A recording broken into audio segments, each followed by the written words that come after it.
कोई जमाना था एमबीबीएस का। लोग कहते थे यार हमने एमबीबीएस डॉक्टर के पास जाना है, हमने आरएमपी या बीआईएमएस, और एमबीबीएस को बहुत कुछ आता था। आज एमबीबीएस एक रेफरल बन गया, एमडी भी रेफरल बन गया। अब थोड़े सालों में इवन जो सुपर स्पेशलिस्ट हैं, एमसीएच वाले भी और endocrinologist, they will also refer. यार हमें जेनेटिस्ट के पास में, हमें अरे कितने चक्कर कटवाओगे पेशेंट के, कहां से वो पैसे लाएगा। अब डायबिटीज है, इसमें कौन सी बात है भाई, एंडोक्राइनोलॉजिस्ट ही उसको ठीक करेगा, 2000 फीस लगेगी और इंसुलिन उसको स्टार्ट करनी है या नहीं करनी है। वो 4 तो दवाइयां नहीं है, कोई भी एमबीबीएस डॉक्टर स्टार्ट ही नहीं करता। अरे नहीं ठीक हो रहा, 8-10 यूनिट रात को इंसुलिन के दे दो, उसका कोई नुकसान नहीं। सुबह सुबह उसकी इंसुलिन शुगर करके देख लो, स्टिल हाई है, बढ़ा दो डोज थोड़ी, 8 नहीं 10 कर दो, 10 से भी फिर भी ज्यादा है, 12 कर दो। कितने इंजेक्शन लगाओगे उसको? अरे तुम्हारे पास आएगा ही नहीं वो बोलेगा मैंने नहीं टीके लगवाने, मैंने नहीं इतनी बड़ी ब्लड शुगर चेक करवानी, मर गए 6-6 सुइयां लगवा पेट में घुसा, मैंने तो। लोग चाहते ही नहीं इंसुलिन पे आना है और मर जाते हैं। स्पेशलिस्ट सुपर स्पेशलिस्ट के पास तो जाना ही नहीं चाहते। इंसुलिन, अरे भाई 2000 का 10,000 का बिल बन जाएगा, लाखों की फीस बन जाएगी और बाद में वो मरते जाएंगे मरते जाएंगे हम एमबीबीएस डॉक्टर्स को क्यों नहीं पूरी तरह से पढ़ा देते या उनको सिखा देते कैसे इंसुलिन देना है, क्या क्या दवाइयां हैं। स्टार्ट करो। नॉर्मली आप जो 60 किलो का पेशेंट है भाई, उसका HbA1c बहुत बढ़ गया है, 10 से भी ऊपर हो गया, it means beta cells fail हो रहे हैं। कितनी ओरल हाइपोग्लाइसेमिक दे के ठीक कर लोगे? ग्लाइमीप्राइड 1 मिलीग्राम दिया, 2 मिलीग्राम, 3 मिलीग्राम, अरे फिर भी नहीं ठीक हो रहा उसको। अरे कितना SGLT2 उसको बार बार उसको ग्लूकोज निकालते रहोगे बाहर, कमजोर हो जाएगा बिल्कुल।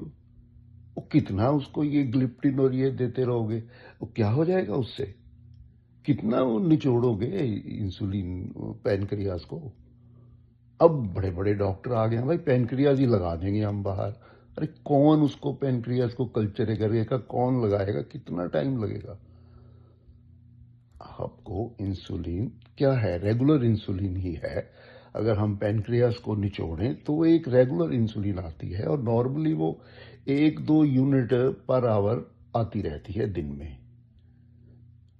टोटल 24 घंटे में 24-25 यूनिट या 50 यूनिट मैक्सिमम आ गई। 100 किलो का बंदा है, 50 यूनिट आ जाएगी उसकी। दैट इज बेसल इंसुलिन, इतनी तो चाहिए ही चाहिए।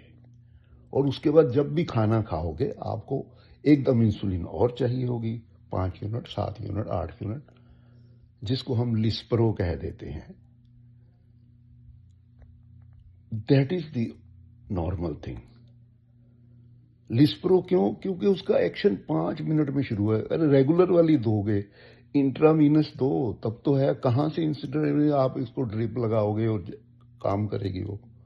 तो आपको उसको ऐसी कोई इंसुलिन देनी होगी जो जल्दी से काम कर जाए। वो कितने टीके लगवाएगा वो? एक टीका रात को, 3 दिन में हर 3 बारी 4 बारी उसको। कोई हमने वो फिर एक तरीका बनाया, यार एक तो मिक्स स्टार्ट दे दो।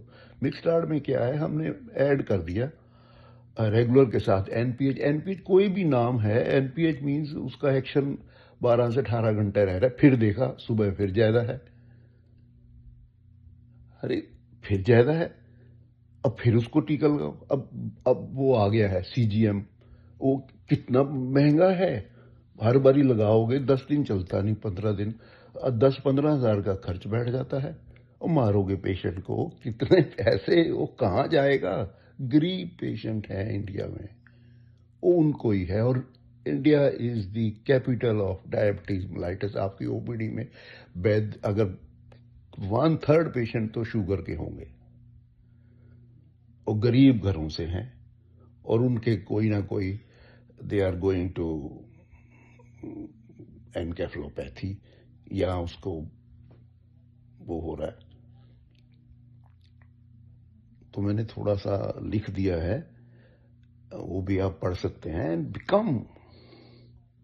Become good to the patients, ताकि एमबीबीएस या एलोपैथी की थोड़ी थोड़ी तो कदर रहे। लूट गए ये, अरे क्या भाई,